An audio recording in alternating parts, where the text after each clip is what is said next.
Selamat datang di Mata Najwa, saya Najwa Shihab, tuan rumah Mata Najwa.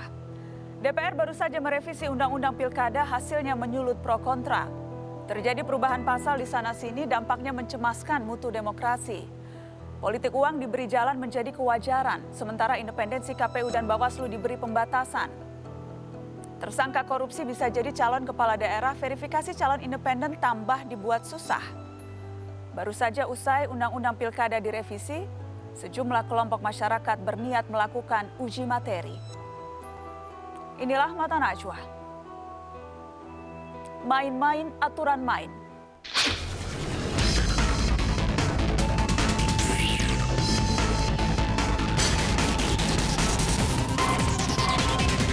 Penting bagi pemerintah untuk mengajukan usulan perubahan yang sifatnya permanen dan tidak tambah sulat.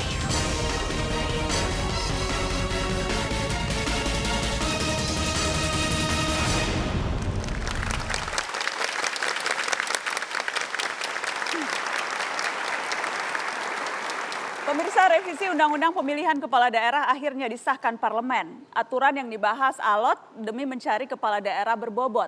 Namun banyak kalangan menilai hasil revisi aturan pilkada masih meninggalkan banyak pasal cacat. Politik uang menjadi legal hingga jalan calon perseorangan yang terganjal.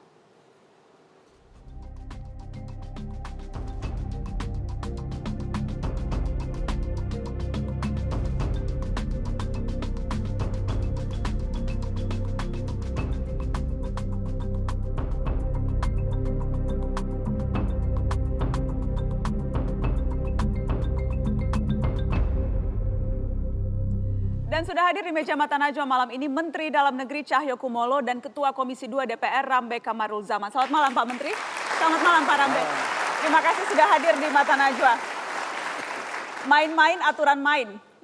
Saya mau ke Pak Cahyo. Pak Cahyo, kalau kemudian dinilai ini lebih banyak permainannya. Karena belum diundangkan saja sudah ada yang mengajukan judicial review. Anda sendiri puas dengan hasil revisi ini Pak Menteri? Yang pertama, semangat pemerintah dan DPR untuk merevisi Undang-Undang Pilkada berangkat dari pengalaman Pilkada serentak 2015, 268 daerah. Semangatnya yang pertama ingin meningkatkan kualitas demokrasi dalam pilkada. Yang kedua, revisi ini tentunya harus ada kemaslahatan buat kepentingan masyarakat dan daerah. Agar hak-hak politik baik sebagai pelaku pilkada, penyelenggara pilkada, maupun masyarakat yang punya hak politik, hak pilih bisa terjamin dengan baik. Nah, memang di dalam pembahasan ini memuaskan semua orang juga mungkin sulit ya. Tapi yakinlah pemerintah dan DPR sampai 2 kali masa sidang, ternyata revisi ini tidak semata-mata revisi, tapi juga hampir 80% secara detail. Mulai jam 9 pagi sampai jam 5 pagi. Kita hampir setiap hari mencoba merumuskan ini. Tidak bisa memuaskan semua pihak, tapi apakah artinya pemerintah puas dengan hasil ini? This is the best yang bisa kita dapatkan? Rakyat memang ini sudah harus, ini yang terbaik? Prinsipnya undang-undang yang sudah dilaksanakan dengan baik, dengan peraturan KPU, dengan Bawaslu yang kerja, yang sudah baik, ya sudah, tidak perlu kita sempurnakan. Yang sudah menjadi keputusan Mahkamah Konstitusi, yang final dan mengikat, yaitu harus ditaati. Nah, aspek-aspek lain itu kita sempurnakan. Walaupun ada kepentingan politik, wajar namanya partai politik yang ada di DPR. Ada kepentingan pemerintah, wajar ada. Kami juga mengakomodir semua masukan baik dari KPU, dari Bawaslu, dari DKPP, dari semua elemen-elemen masyarakat. Tapi kalau wajar DPR karena lembaga politik, jadi pasti ada kepentingan politiknya. Tetapi kalau kemudian dinilai Pak Rambe ini justru lebih banyak kepentingan politik saja yang dikedepankan, kepentingan rakyat pemilihnya justru tidak. Anda terima tidak dengan kritikan itu Pak Rambe? Saya kira tidak ya. Karena kehati-hatian kita dalam melakukan revisi, perubahan kedua, itu undang-undang tentang pilkada ini, dipersingkat saja tentang pilkada. Saya kira sebagaimana yang dikatakan oleh Saudara Menteri Dalam Negeri, tempatnya memang di situ. Dari pengalaman kita yang lalu, dan juga sekarang tahapan penyelenggaraan pilkada ini sudah dimulai pada dasarnya. Sudah dimulai. Oleh karena itu, apapun taruhannya, DPR tentu bersama-sama dengan pemerintah. Undang-undang dasar kita menyatakan begitu. Membahas, menyempurnakan undang-undang pilkada ini, memilih gubernur, wakil gubernur, bupati, wakil bupati, wali kota dan wakil wali kota untuk kemaslahatan terpilihnya.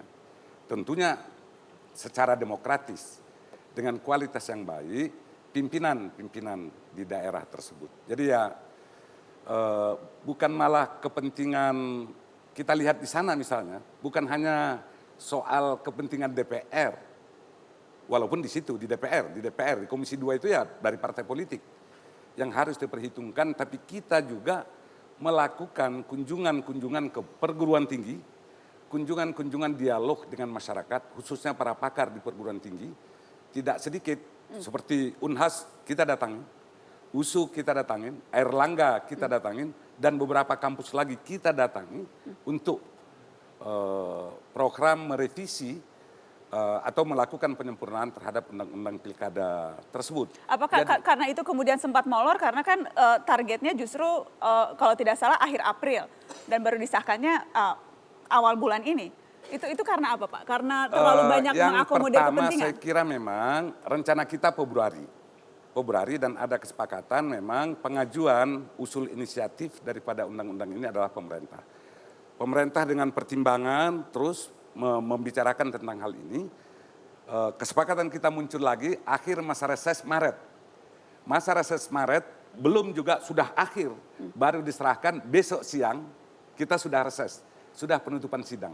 Pada akhirnya April bisa kita lakukan pembahasan yang memang pertimbangan-pertimbangan beberapa yang diusulkan oleh pihak pemerintah terhadap revisi ini, jadi bukan tambal sulam.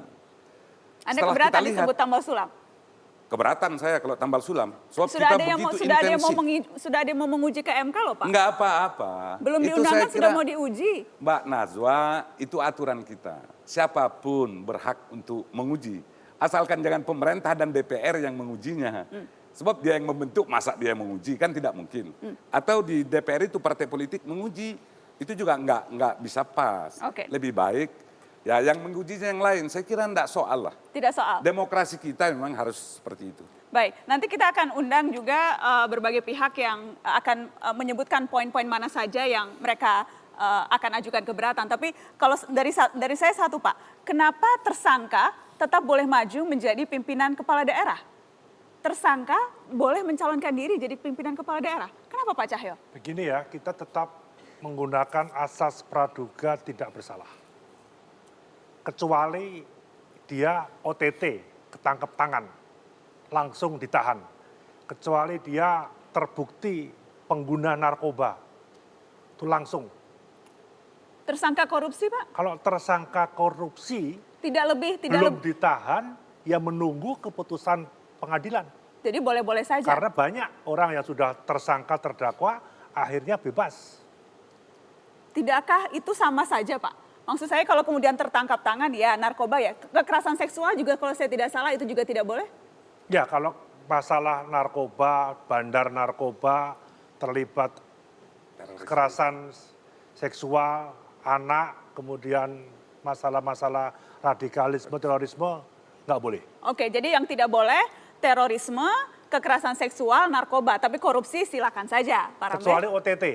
Kecuali OTT. Tangan. Tapi Dan dia sudah ditahan, itu nggak boleh. Menurut saya sama berbahayanya Pak tersangka korupsi dengan yang lain-lain itu?